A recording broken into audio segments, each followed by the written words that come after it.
Got the trunk all back together.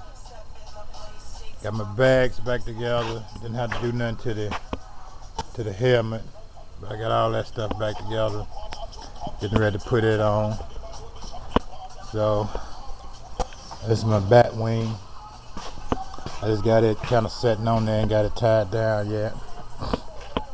Getting ready to start working on that, but I ain't gonna do that until I finish up my bag here, which is probably pretty simple of doing it.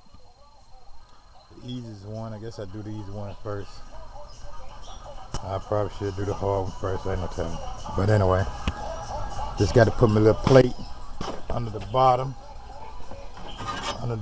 of it, which is under here.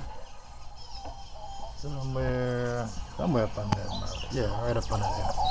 That's what it's gonna be. So I'll show you that once I get it all back on. So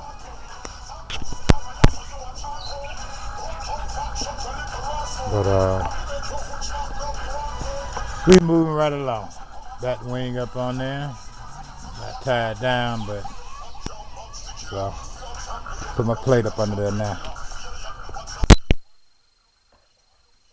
Get the camera set down.